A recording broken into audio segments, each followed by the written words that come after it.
German Chancellor Angela Merkel has defended the Iran nuclear deal in an interview with an Israeli TV channel, saying it was preferable to having no agreement at all. Her comments, broadcast by Israel TV's Channel 10 on Sunday, highlight differences over the deal between Germany and Israeli Prime Minister Benjamin Netanyahu, who has vehemently criticized the internationally brokered accord for not doing enough to contain Iran's nuclear ambitions. Read more. What is the Iran nuclear deal? Prime Minister Netanyahu believes that the nuclear deal with Iran does not provide the security Israel desires, Merkel said. We believe it is better to have this agreement, even if it is not perfect, than to have no agreement. We will continue to discuss this, but Germany will watch very closely to ensure that this agreement will be fulfilled.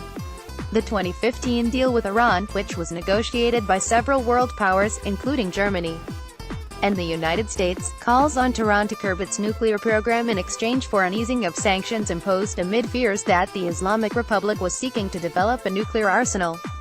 Merkel and Netanyahu disagree on the relevance of an international accord that curbed Iran's nuclear program, a new phenomenon, but the Iran nuclear deal wasn't the only subject on the agenda.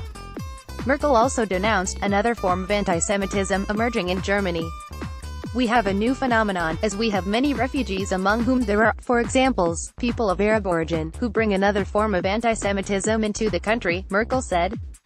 Read more. Berlin fights anti-Semitism with synagogue, Jewish secondary school. Over the past year, Germany has witnessed an increase of anti-Semitic attacks.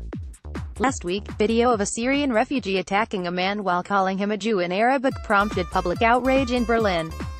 The suspect later surrendered himself to police in the German capital. The fact that no nursery, no school, no synagogue can be left without police protection is depressing, Merkel added.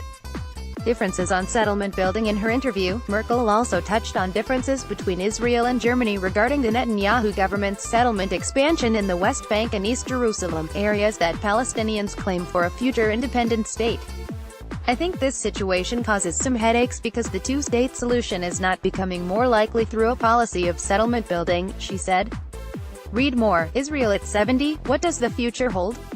However, the Chancellor said that despite policy disagreements, Germany would always have a special relationship with Israel, stemming from the eternal responsibility we bear for the Shoah, using the Hebrew word for the Holocaust, Nazi Germany's killing of an estimated 6 million Jews during the Second World War. According to the Old Testament, David, king of the two partial kingdoms of Judah and Israel, conquered Jerusalem from the Jebusites around 1000 BC.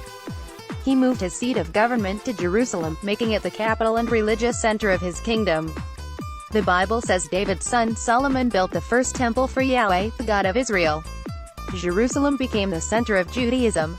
The Neo-Babylonian king Nebuchadnezzar II, third from the left, conquered Jerusalem in 597 and again in 586 BC, as the Bible says. He took King Jehoiakim, fifth from the right, and the Jewish upper class into captivity, sent them to Babylon and destroyed the temple. After Persian King Cyrus the Great seized Babylon, he allowed the exiled Jews to return home to Jerusalem and to rebuild their temple.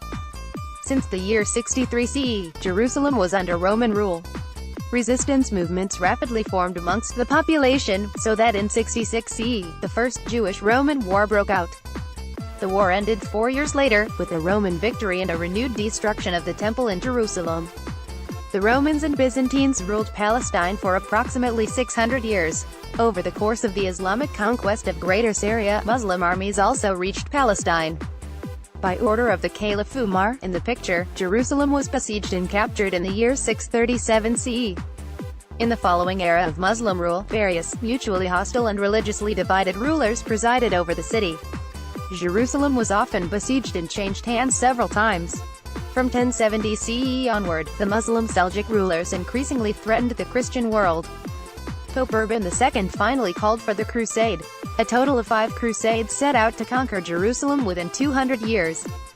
In 1244, however, the Crusaders finally lost control of the city and it once again fell under Muslim rule. After the conquest of Egypt and Arabia by the Ottomans, Jerusalem became the administrative seat of an Ottoman administrative district in 1535. In its first decades of Ottoman rule, the city saw a clear revival. The British victory over Ottoman troops in 1917, Palestine fell under British rule. Jerusalem went to the British without a fight. After World War II, the British gave up their Palestinian mandate. The UN voted for a division of the country in order to create a home for the survivors of the Holocaust. Some Arab states then went to war against Israel and conquered part of Jerusalem. Until 1967, the city was divided into an Israeli West and a Jordanian East. In 1967, Israel waged the Six-Day War against Egypt, Jordan and Syria. Israel took control of the Sinai, the Gaza Strip, the West Bank, the Golan Heights and East Jerusalem. Israeli paratroopers gained access to the Old City and stood at the Wailing Wall for the first time since 1949. East Jerusalem is not officially annexed, but rather integrated into the administration. Israel has not denied Muslims access to its holy places. The Temple Mount is under an autonomous Muslim administration. Muslims can enter, visit the Dome of the Rock and the adjacent Al-Aqsa Mosque and pray there. Jerusalem remains to this day an obstacle to peace between Israel and Palestine. In 1980, Israel declared the whole city its eternal and indivisible capital. After Jordan gave up its claim to the West Bank and East Jerusalem in 1988, the State of Palestine was proclaimed. Palestine also declares, in theory, Jerusalem as its capital.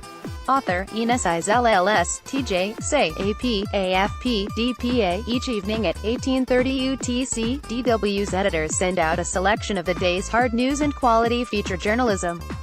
You can sign up to receive it directly here.